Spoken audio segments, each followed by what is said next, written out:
दो कौड़ी के इंसान अगर आज में तेरे सामने होता ना, सामने मैं 1 मिनट रोक रहा हूं दोनों को, 1 मिनट। नमस्कार, जय हिंद दोस्तों।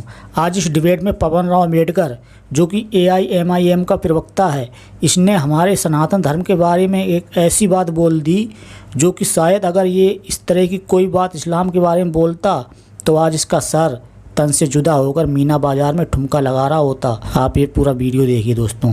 देश में जो धर्म की व्यवस्था है वो इस महिलाओं के लिए क्या कहती है? ढोल गवार शूद्र पशु नारी, ये सब हैं सकल ताड़ना के अधिकारी। ये उनको भी पढ़ना चाहिए। और कर्नाटक में एक क्षेत्र है उक्करकेरी गांव।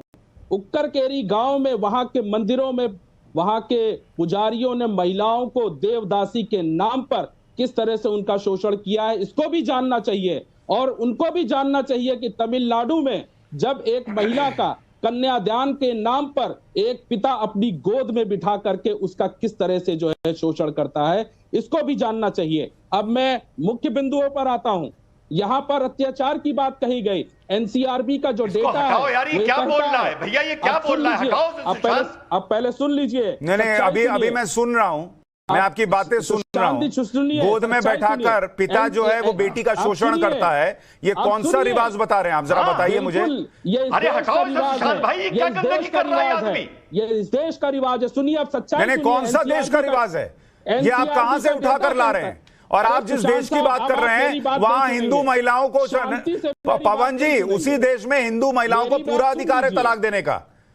और मैं आपसे पूछ रहा हूं कि इस्लाम के अंदर खुले को लेकर क्या लिखा है, आपको पता नहीं है और आप दूसरे को ज्ञान दे रहे हैं कि उसको इस्लाम नहीं पता।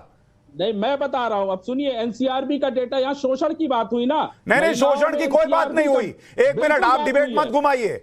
यहां बात इस बात की हुई कि आपकी पार्टी के अंदर अध्यक्ष महिला नहीं बन सकती, आपकी पार्टी के अंदर प्रवक्ता महिला नजर नहीं आती, आपकी पार्टी के अंदर एक सांसद, एक विधायक महिला नहीं है, लेकिन आप बताते हैं हिजाबी महिला प्राइम मिनिस्टर बनेगी। और जब महिला के हक की बात आती है तब आप इस्लाम के अगेंस्ट जाकर कहते हैं।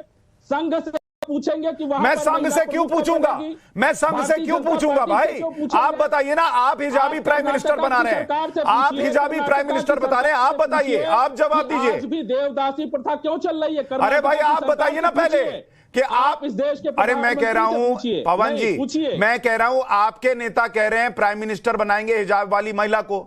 मैं तो सिंपल पूछ रहा हूं आपकी पार्टी में हिजाब वाली महिला को कब अधिकार मिलेंगे?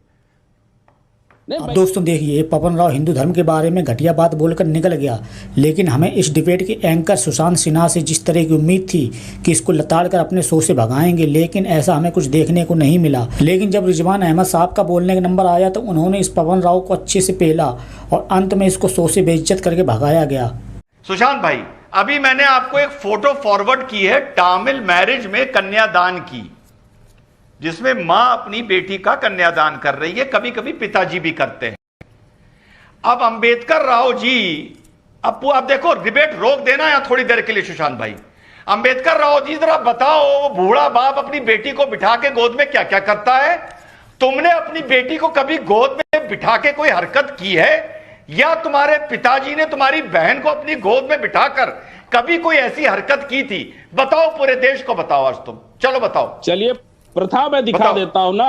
इस देश की प्रथा यह है कि ऐसी प्रथाएं हैं जहां पर तुमने अपनी बेटी को गोद में बिठाया या नहीं बिठाया, ये बता ना। पहले ये बता।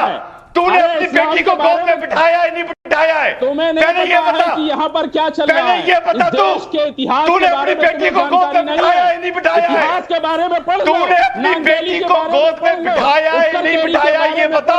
तुम्हें कोई जानकारी नहीं है देश को इतिहास के बारे में। तेरी ये परंपरा है या नहीं, ये बता। बता मुझे भी जानकारी बता। बात क्या क्या करता हूँ बेटी का, बता देश को क्या क्या करता हूँ बेटी का। बेशरम आदमी, बेशरम आदमी, बेशरम इंसान, दो कौड़ी के इंसान, दो कौड़ी के इंसान अगर आज में तेरे सामने होता ना, सामने। मैं 1 मिनट रोक रहा हूं दोनों को। एक मिनट दोनों लोग रुकिए। 1 मिनट दोनों। पवन राव अम्बेडकर साहब, आप क्या बोल रहे हैं उसके बारे में सोचिए कि एक पिता अपनी बेटी को गोद में बैठाकर आप जो बोल रहे हैं ना उसके बारे में 10,000 बार पहले सोचिए और उसके बाद चर्चा कीजिएगा। मैं उस पर जा ही नहीं रहा हूं क्योंकि आपकी बात जो है वो चर्चा के लायक भी नहीं है। मैं नहीं मानता उसको चर्चा के लायक। रिजवान अहमद को गुस्सा आया, सबको गुस्सा आया, लेकिन मैं उसमें इसलिए नहीं जा रहा था क्योंकि मैं उस चर्चा में लाना भी नहीं चाहता ऐसी वाहियात बात को कि पिता किसी बेटी को गोद में बैठाकर उसका शोषण करेगा। ऐसे पिता जो है ना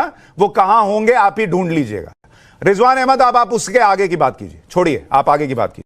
अरे यही अपनी बेटी को गोद में बिठाता होगा। छोड़िए आप वो छोड़िए, आप पर्सनल नहीं जाइए, आप बोलिए। 2 कौड़ी का आदमी, आप अपनी बात कहिए। आप प्लीज, मैं रिक्वेस्ट कर रहा हूं इस तरह की डिबेट ना करें। अरे काहे का पर्सनल?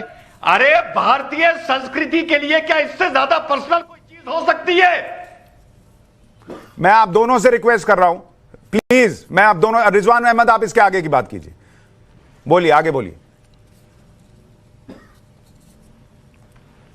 मुझे 30 सेकंड दीजिए। ये हमको शरिया बताएगा। हम सुशांत को हिंदू थियोलॉजी बताएंगे, ये हमें शरिया बताएगा। जो अपने धर्म के बारे में ये बोल रहा है कि बाप अपनी बेटी को गोद में बिठाकर शोषण करता है, ये 2 कौड़ी का आदमी हमको शरिया बताएगा। बेशरम आदमी, बिल्कुल नहीं, बकवास बातें करते बस बेशरम आदमी है तू, तुम्हें कुछ नहीं पता। पवन राव अंबेडकर, एक मिनट रिजवान अहमद, एक मिनट रिजवान अहमद, पवन अंबेडकर जी, मुझे लगा था शायद आपने बोल दिया, आपको अपनी गलती का एहसास होगा, लेकिन आप उस पर जो है जबरदस्ती की बहस किए जा रहे हैं और मेरे पास और कोई उपाय नहीं है। आपको नमन, आप जाइए प्लीज, बॉस जाइए आप। 1 मिनट बॉस, मैंने बहुत बर्दाश्त कर लिया आपको। पिता अपनी गोद में बैठाकर बेटी का शोषण करता है, ये आप बोल रहे हैं, आप उस धर्म पर सवाल उठा रहे हैं, आपको विदा है, आप जाइए। माफ कीजिए, माफ कीजिए, आप कुरान पर नहीं बोल पाए, अपनी पार्टी में महिलाओं के नाम नहीं बता पाए जिनको स्पोक्स पर्सन रखा हो। आपकी पार्टी ऑल इंडिया इत्तेहाद मुसलमीन हो, लेकिन आप सेकुलरिज्म की बात करें और दूसरे धर्म को गाली दें, ये आपको सूट करता होगा, मुझे नहीं करता। सॉरी बॉस, सॉरी, आपको नमन है। अगर आप माफी मांग सकते हैं, अगर आप फैक्ट्स रख सकते हैं तो ठीक है, नहीं तो आप प्लीज। बिल्कुल फैक्ट्स रखा हूं। आपने कोई फैक्ट नहीं रखा, आपने कोई फैक्ट नहीं रखा। सच्चा इतिहास सुन करके आप लोगों को जो, अरे सच्चा इतिहास, फिर देखिए मेरा मुंह ना खुलवाइए, मैं सुनाने लग जाऊंगा तो फिर मामला गड़बड़ा जाएगा। मुझे प्लीज सच्चा इतिहास मत सुनाइए। सारा सच्चा इतिहास आप लोग बना बनाकर हिंदू ले लाते हैं, ये मत कीजिए। इनको बाहर करो। पवन अंबेडकर साहब, I am saying to you, बाहर जाइए, आउट, सिंपल, डन। आप आउट हैं शो से। पवन अंबेडकर प्लीज, सॉरी, इनको बाहर कीजिए। आप बाहर हैं बॉस, जहां जाके बोलना है बोलिए, मेरे शो में मत बोलिए ये सब फालतू की बात। बाहर करो इनको, निकालो, बाहर निकालो, मैं बोल रहा हूं।